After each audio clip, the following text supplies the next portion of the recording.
도다 하고 아멘. 우리 좌우에 계신 분들과 이렇게 인사하면 좋겠습니다. 당신의 집이 베델이 될 것입니다.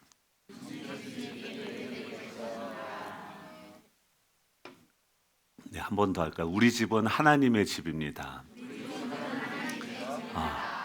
막 이렇게 상상이 되죠. 막 지금 설거지도 안 하고 왔는데, 뭐 청소도 안 했는데, 그것이 그 현실이 아니라 하나님의 집이 됩니다. 우리 그런 그림을 한번 그려보는 시간 되면 좋겠습니다.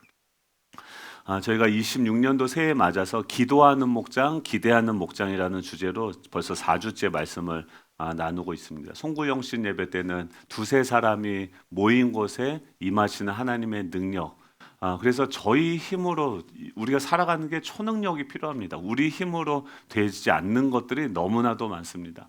원 플러스 원은 투가 아니라 원 플러스 원 플러스 하나님이 되면 무한대가 되어지는 그 능력을 교회에게 주셨죠. 저희들이 두세 사람이 모인 곳에 하나님이 함께 하신다. 또 두 번째 주는 그럼 우리 교회가 나아가야 될 방향이 어떤 것인가? 초대교회 교과서 예루살렘 교회를 한번 살펴봤고, 지난주에는 삼겹줄의 그 연합, 함께함에 대해서 함께 나눴습니다. 오늘은 뭐 아무것도 이제 처음 들어보시는 것처럼 표정들이 그러고 계신데, 네, 그런 말씀들을 전했었더랍니다. 네, 오늘은 네 번째 시간으로 이 장소에 대한 것을 함께 나눠보기를 원합니다. 초대교회는 어떻게 모였는가? 이 장소에 대한 문제죠. 미국의 이 릭 워렌이라고 하는 목사님이 교회에 대해서 아주 기가 막힌 명언을 남겼습니다. 무엇이냐면 건강한 교회는 점점 크게 자라야 하고 동시에 점점 작게 자라야 한다라고 이야기합니다. 지금 뭐라고 하면 건강한 교회는 점점 크게 자라가기도 해야 되고 동시에 점점 작게 자라기도 해야 된다는 거죠. 이거 얘기했더니 어떤 분이 뜨거운 아이스 아메리카노가 있냐고, 뭐 어떻게 동시에 크면서 어떻게 동시에 작아지는가 뭐 얘기하는데, 근데 가만히 그분이 이제 설명하는 걸 잘 들어보면 그게 생명의 원리다라고 이야기하는 거죠. 지금 우리 몸을 보면 아기가 자라면 몸이 커집니다. 지금 우리 둘째가 키가 186이 됐어요. 며칠을 한 12시간을 자나 봐요. 그래서 뭐 계속 자더니 어느 날 불쑥 일어났는데 제 눈하고 마주치는 거예요. 그래서 어, 등치가 건강하니까 어떻게 합니까? 계속해서 몸집이 커지는 거죠. 근데 그 몸을 이루는 세포들은 어떻게 됩니까? 덩어질이 커지는 것이 아니라 계속 쪼개지고 분열해서 작아져야지 건강하게 되어진 거죠. 만약에 세포가 안 쪼개지고 자기 혼자 비대하게 계속 커지면 그게 뭡니까? 그게 암덩어리죠. 그러니까 암덩어리는 계속해서 자기만 증식해서 커지는 건데, 우리 안에 있는 세포는 계속해서 분열하고 쪼개지고 더 작아져야 되는 것이고, 그것들이 많아질 때 우리 몸은 거대하게 건강하게 성장할 수 있다라고 하는 것이죠. 교회도 마찬가지다라고 하는 것이죠. 저는 교회가 양쪽 극단인 것 같아요. 대부분 생각해 보면 저도 우리 교회가 커지는 거는 좀 부정적으로 생각을 했어요. 근데 지금 예루살렘 교회 보면은 어떻습니까? 벌써 한 번 믿는데 3천 명, 5천 명이에요. 그러니까 초 메가 처치가 그 초대 교회에 이미 있었던 것이죠. 그러면은 그냥 교회라는 것이 크거나 큰 것은 무조건 비판하고 작은 것은 무조건 건강하냐? 작아도 건강하지 않고요. 작아도 건강하지 않을 수 있고 커도 건강할 수 있다라고 하는 것이죠. 그렇다고 한다면 근데 우리는 어떻습니까? 지금 교회가 부흥해서 성도가 많아지면은 좋아요, 싫어요? 좋아요? 좋아요? 그렇죠. 저는 막 막 일이 늘어나요. 그래서 막 이게 막 그랬었는데, 또 어떤 분들은 뭐냐면 지금 이 교회가 200명, 300명이니까 이렇게 서로 얼굴도 알고 좋지, 커지면은 얼굴도 모르고 서로 뭐 그냥 교회만 왔다 갔다 하는 그런 게 생각하는 것들이, 그러니까 우리 안에 교회에 대한 생각이 다양하게 혼재 되어져 있습니다. 교회가 작아야 좋다라고 하는 것은 이미 자기가 한계를 정해 놓은 거죠. 또 이 시대가 부흥이라는 단어를 사용하는 것도 뭔가 알레르기를 반응 보이는 것처럼 그거는 언제 과거 얘기를 하냐 하면서 그 패배주의에 넘어간 그런 생각들을 하는 거죠. 건강한 생명이 그 안에 있다고 한다면 그것은 반드시 계속해서 성장하고 자라가야 되는 것이 맞죠. 그런데 문제는 뭐냐면 덩치만 커지면 커지고 속이 비면 공룡처럼 되는 거죠. 저도 덩치만 커져요.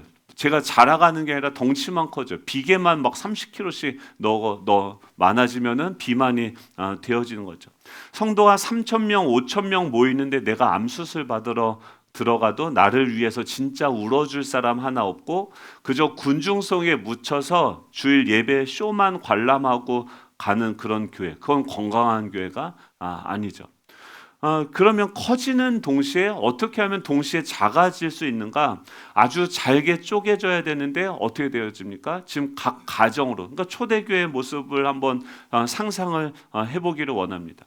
지금 예루살렘 교회를 한번 생각해 보면 지금 오순절날 지금 이 베드로가 어디서요? 솔로몬의 행각에서 그 뜰이요. 솔로몬 성전이 그 이방인의 뜰까지 하면 지금 잠실 경기장의 2배 정도 크기가 된대요. 그러니까 우리가 상상하는 것보다 엄청나게 그 규모가 크다라고 하는 거죠. 그리고 그 솔로몬의 행각에서 솔로몬이 설교할 때 3,000명, 5,000명이 회개하고 주님께 돌아왔다고 하는 것은 그곳에서 몇천 명의 사람들이 함께 예배를 드리고 있었다라고 하는 것이죠. 그런데 그날 하루 만에 어떤 일이 일어납니까? 3,000명이 회개하고 5,000명이 회개하고 새 가족 등록을 하는 거예요. 나 이제 예수님을 믿겠습니다. 나도 이제 같이 여러분들과 같은 신앙을 갖겠습니다. 하루아침에 초대형 메가 처치가 되어졌습니다. 그런데 여러분 생각해 보십시오. 그 당시에 건물이 있습니까? 아니면은 그 수많은 사람들을 향해서 어떻게 설교를 하고 마이크가 있습니까? 음향이 있습니까? 새가족 교육 교재가 있습니까? 지금 초대교회 아무것도 없었습니다. 그런데 어떻게 해서 그 사람들이 관리가 되고 그 사람들이 계속해서 예수님의 제자가 되고 또 그 예루살렘 지역을 넘어서서 사마리아와 땅끝까지 이르러서 복음을 전하는 강력한 교회가 되었냐라고 하는 것이죠. 어떻게 이 수많은 사람들이 모여서 그냥 예배만 드리고 그냥 쇼처럼 그 은혜만 받고 그냥 사라지는 그런 오합지졸과 같은 그런 교회가 아니라 어떻게 강력한 교회가 되어졌는가? 비결이 무엇일까요? 이 성전이라고 하는 대광장에 모여서 예배를 드렸지만 지금 이 예배가 끝나면 수백 개의 가정으로 흩어져서 그들은 소그룹 모임을 가졌습니다. 즉 그들의 집이 교회가 되어진 거예요. 이게 이스라엘 사람들의 그 전통적인 생각에는 말도 안 되는 것이었습니다. 그들은 무조건 예루살렘 성전으로 모여서 그곳에서만 예배를 드릴 수 있었던 것이었는데 지금 그들의 생각을 뛰어넘고 두세 사람이 모여서 그곳에서 함께 기도할 때 성령이 임하고 하나님의 역사가 임하는 그 가정이 교회가 되어지는 역사가 초대교회 가운데 일어났기 때문인 것이죠. 그렇다고 하면 여기서 우리가 질문하게 되죠. 도대체 누가 자기 집을 열었을까? 오늘 본문 사도행전 2장에서 지금 성령이 불같이 임하였다 라고 하는데 지금 이곳을 우리가 흔히 뭐라고 합니까? 마가의 다락방이라고 이야기합니다. 그러면 질문이요. 누구의 집일까요? 그죠. 어려우십니까? 마가의 다락방이니까 뭐 마가네 집이겠죠. 근데 이 마가 요한의 어머니가 마리아예요. 이 마리아의 집에 지금 엄마가 그 문을 열고 그곳에 그 흩어진 성도님들이 와서 예배를 드립니다. 성경을 보면요, 이 마리아는요 남편 얘기가 안 나옵니다. 아마 일찍 사별한 과부였을 가능성이 커요. 그리고 과부가 아들 하나, 마가라고 하는 요한 하나 데리고 사는 그런 집입니다. 근데 보세요, 그 집이 120명이 다 들어가서 예배를 해요. 그러면 얼마나 큰 집입니까?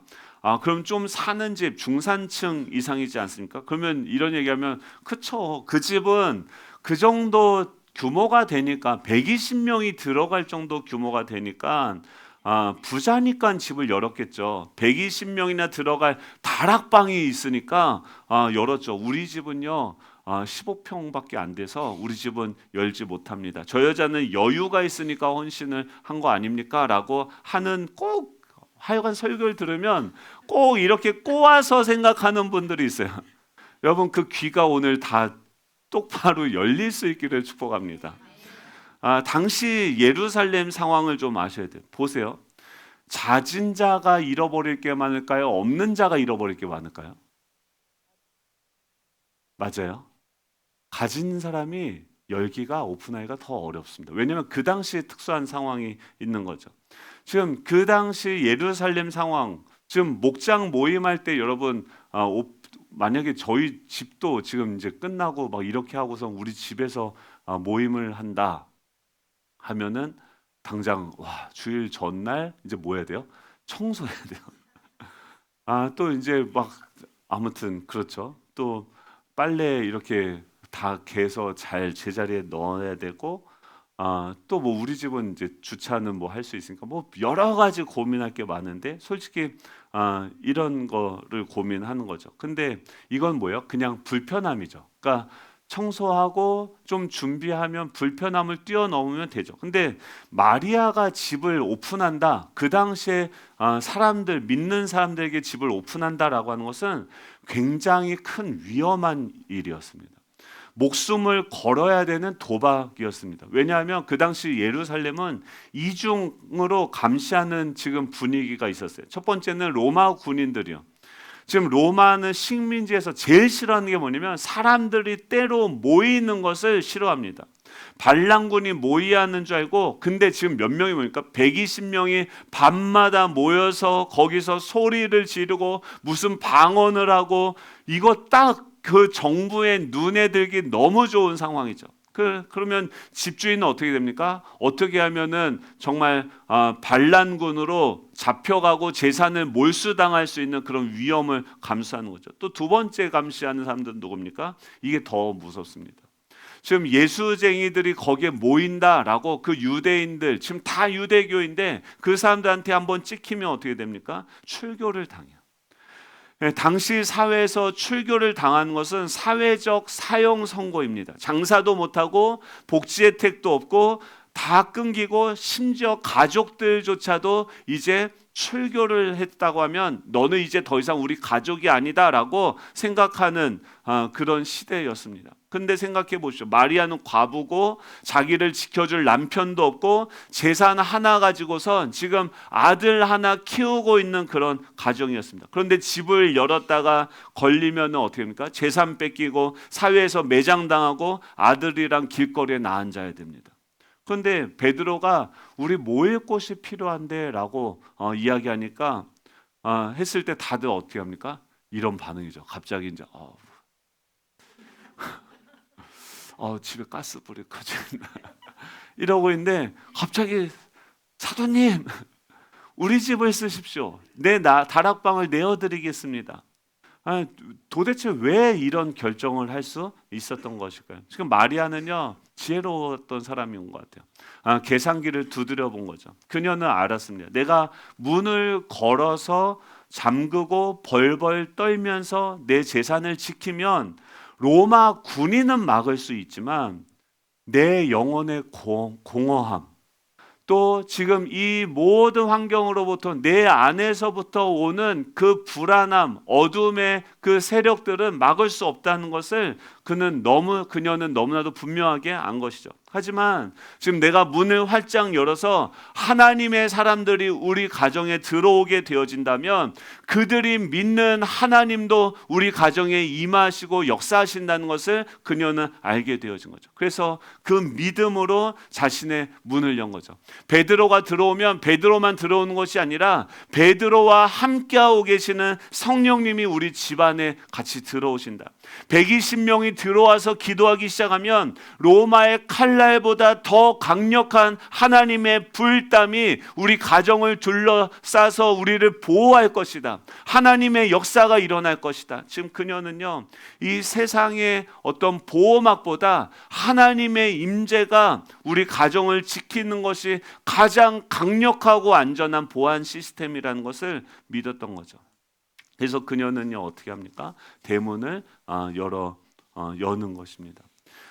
사랑하는 성도 여러분, 저도 이런 부분들을 잘 몰랐어요. 지금 강남중앙침례교회 그 최병락 목사님이랑 같이 이제 스터디하면서 공부하면서 이 목장에 대해서, 그러니까 예수양남교에서도 저희가 목장을 했지만 이게 신학적으로 어떤 근거를 가지고 어떻게 모여야 되는지 구체적인 가이드와 매뉴얼이 없었습니다. 근데 그 목사님이 얘기하는 게 뭐냐면, 초대교회가 우리의 교과서고 그 안에 있는 원리들을 따라서 우리가 배워서 들어가야 된다. 그리고 그것들을 하나씩 설명하는 것을 배우면서 내린 결론들인 거죠. 여러분, 여러분 지금까지는 주일날 밥도 하고 모이는 게 무엇입니까? 귀찮으니까, 불편하니까, 우리 집을 오픈하는 것은 너무나도 거시기 하니까 그냥 교회 와서 편하게 밥 먹고 여기저기서 모여야 되죠. 근데 우리 모일 때도 사실 없어요. 근데 지금 왜 우리가 이곳에서 교회에서 밥 먹고 다 뭐냐면, 지금 시대는 다 뭘 예배하냐면 우리의 편리함을 예배하고 우리가 불편하지 않은 것들을 기준으로 해서 모든 것들을 다 선택을 합니다. 근데 문제는 뭐냐면요, 여기서 예배하고 은혜 받고 같이 목장에서 나눴는데 집은 어때요? 집은 루스예요. 루스가 뭐냐면, 오늘 두 번째 본문인 이 창세기 28장인데요. 여러분의 집은 어떤 곳입니까? 어떤 사람들은 집이 그냥 단순히 잠자고 밥 먹는 하숙집처럼 돼 있어요. 여기서 다 예배드리고 은혜 받고 집에 가면 그냥 잠자고 밥 먹고 뭐 빨래하고 옷 입고 하고서 나오죠. 집에 가면 여기서는 은혜가 넘쳤는데 거기 가면 다 게임하고 있고 다 문 걷어 잠그고 있고, 그 안에서는 뭔가 소통이 일어나고 뭔가 영적인 교류가 일어나는 것이 아니라 그냥 호텔 뭐 여관방 같아요. 그냥 와서 다들 흩어졌다가 모여서 잠만 자고 밥만 먹고 나가는 그런 하숙집이 되어졌죠. 여러분, 그 하숙집이 하나님이 거하시는 성소로 변화될 수 있기를 축복합니다. 오늘 두 번째 본문인 창세기 28장에 보면 야곱의 이야기가 나옵니다. 이 야곱이 형 에서에게 맞아 죽을까 봐 도망가요. 하란으로 가다가 지금 해가 졌습니다. 그래서 아무데나 돌베개 하나 베고 누워서 잡니다. 여러분, 이게 노숙하는 거예요. 그냥 형 집안에서 멀쩡히 있다 쫓겨나서 형이 그것도 나를 죽일까 봐 걱정이 돼서 지금 도망가다가 잘 데가 없어서 길에서 돌 하나를 베고서 잠자는 그 처량한 인생을 여러분 생각해 보십시오. 그곳의 이름을 뭐라고 하면 루스라고 얘기해요. 루스는 편도나무라는 뜻도 있지만 어원적으로 파고들면 구부러지다, 삐뚤어지다라는 뜻이 있어요. 지금 루스라고 하는 구부러지고 삐뚤어진 그곳은요, 주변이 다 삭막한 광야입니다. 아무것도 없습니다. 여러분, 그곳에서 지금 누워서 돌베개를 자는 거예요. 여러분, 우리 가정은 어떻습니까? 이 루스입니까? 베델입니까? 현관문을 딱 열고 들어가면 겉으로는 멀쩡한 집안인 것 같은데 속은 다 구부러져 있지 않습니까? 부부관계가 잘 통하십니까? 대화가 잘 통하십니까? 대화가 다 구부러지고 삐뚤어져서 무슨 말만 하면 서로 상처받고 화내고 싸우는 거 아닙니까? 그러니까 다른 말이 필요 없어요. 집에 가면 딱 두 마디요. 밥 줘. 자자. 더 이상 하면 안 돼요. 더 이상 하면 또 싸워요. 그러니까 어때요? 밥 줘. 양말 어디 있어? 자녀와의 관계는 어떻습니까? 통하세요? 삐뚤어졌어요. 애들이요, 방문을 걸어 닫고 나오질 않습니다.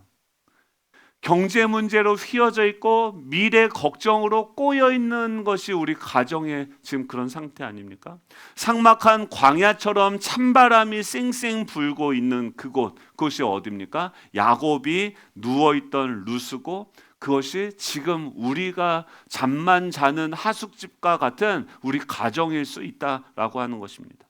여러분, 그런데 그런 구부러진 땅 그 루스에서 야곱이 잠이 들었는데 꿈에 뭐가 보이냐면 사닥다리가 보여요. 하나님이 그곳에 찾아오시는 것이 보입니다. 그래서 야곱이 소스라치면서 놀라서 깹니다. 그것이 오늘 본문이죠. 28장 16절 17절 같이 한번 읽어볼까요? 시작. 야곱이 잠에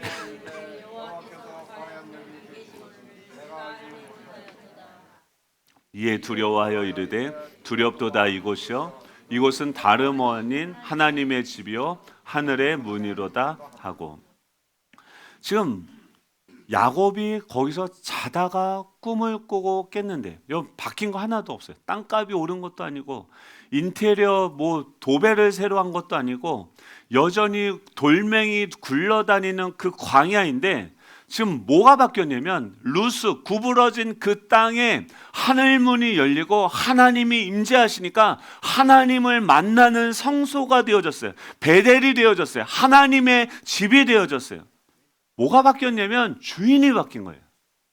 그 전까지는 내 패배, 내 도망가고 지금 망했고 처량한 내 인생, 그것이 내 인생에, 내 생각에 가득 찬 주인이었는데, 그 생각의 문이 열리고 하나님의 임재가 임하니까 이곳이 하나님이 계시는구나, 하나님의 집이구나, 하나님이 지금 이 가정의 주인이시구나, 그 하나님이 보여지는 것입니다. 여러분, 하나님이 찾아오시고 하나님이 임재하시니까 그 처량한 도망자의 잠자리가 하나님의 성전으로 변화된 것입니다. 여러분, 이게요 목장의 원리예요. 여러분, 목장 식구들을 초청하기 위해서 여보 좀 청소하자, 치우고 집 문을 여는 순간 어떤 일이 일어난지 아십니까? 전에는 어떻습니까? 세상 친구들이 와서 술 마시고 세상 얘기하면 그 집은 어떻게 해요? 굳어요. 거기서 왜 그렇습니까? 구부러진 말들만 와가요.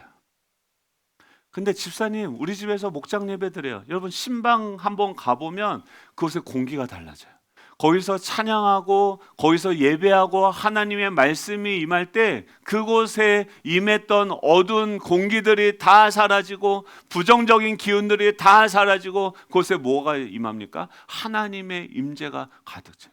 좀 전까지만 해도 죽을 것 같고 너무 힘들어서 목사님 불러서 신방을 했는데, 지금 이 목장 식구들이 오고 목사님이 오고 함께 거기서 기도하니까 거기서부터 예배당 있을 때는 좋았어요. 찬양하고 너무 좋았는데 집에만 가면 좌절하고 침대 속에 들어가서 유튜브만 보고 있는 그 부정적인 실패한 현실이 지금 내 삶을 가득 채우고 있었는데, 그 모든 걸 다 치워버리고 술병을 다 치우고 사람들이 내 안에 들어오고 그곳에 와서 함께 기도하고 예배하니까 그것이 뭐가 됩니까? 베델이 되는 거예요.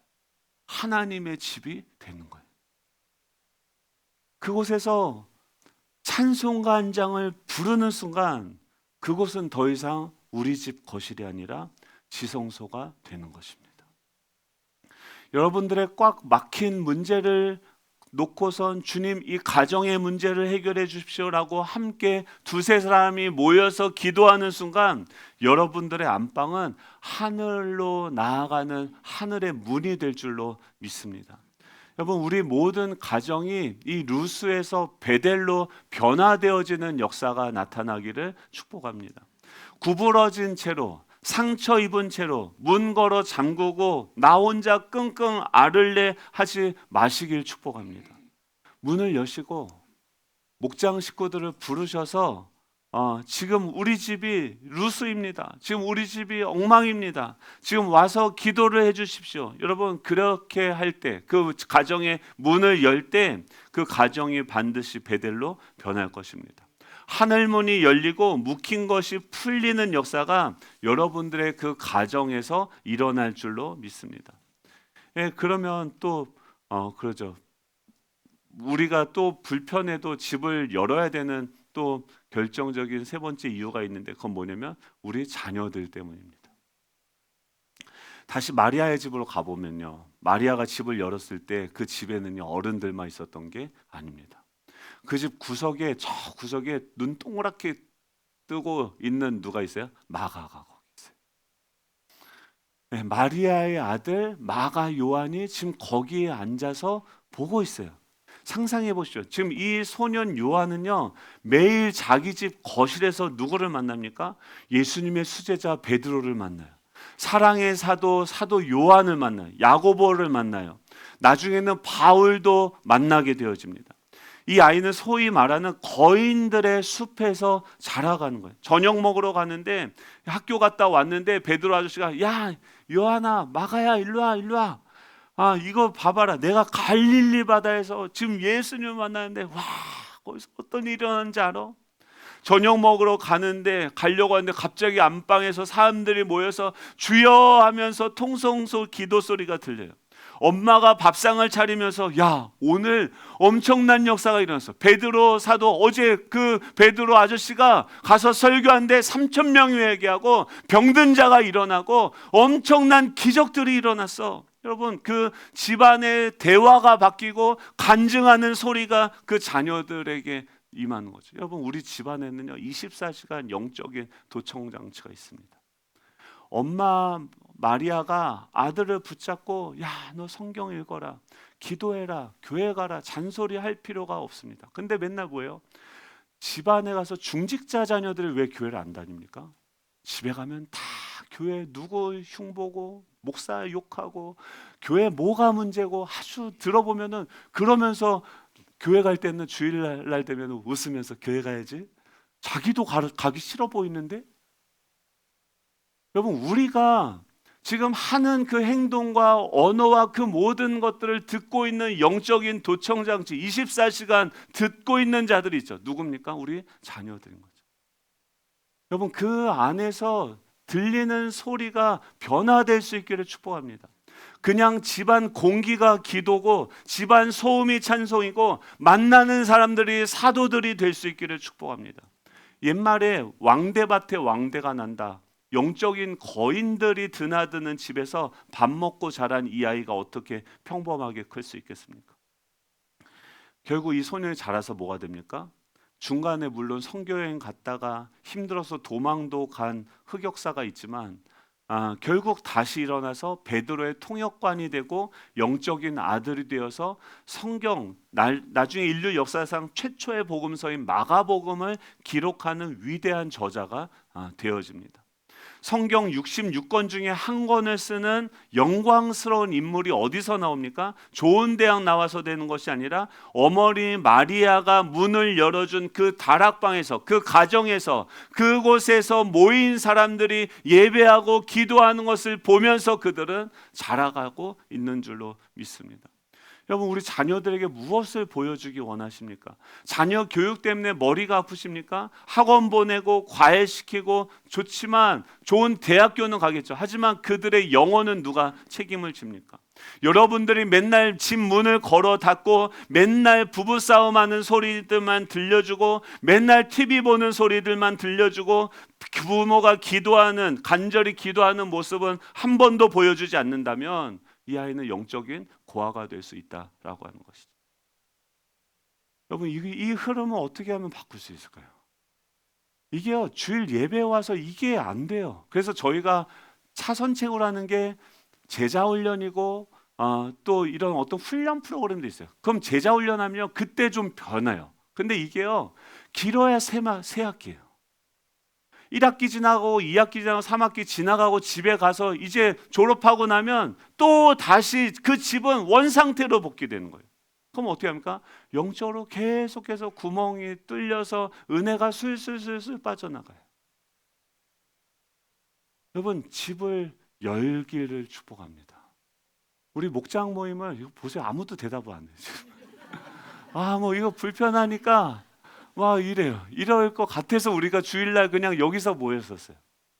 근데 여러분, 우리가 목장이 각 가정마다 집을 돌아가면서 기도하고 그 가정을 위해서 축복하고 기도할 때 그곳이 베델이 되어지는 줄로 믿습니다. 우리 가정의 영적인 분위기가 변화되어질 줄로 믿습니다. 그것이 구부러진 곳이 아니라, 지금 구부러진 말들만 오가는 것이 아니라 하나님을 증거하고 하나님을 찬송하는 성소가 되어질 줄로 믿습니다.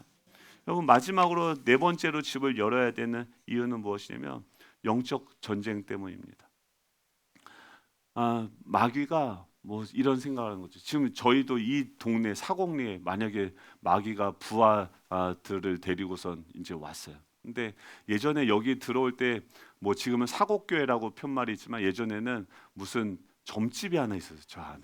그래서 거기 들어가는 편말이 하나 있었는데, 그럼 이 길로 들어가면 뭐예요? 그 점집으로 가는 길이라는 것.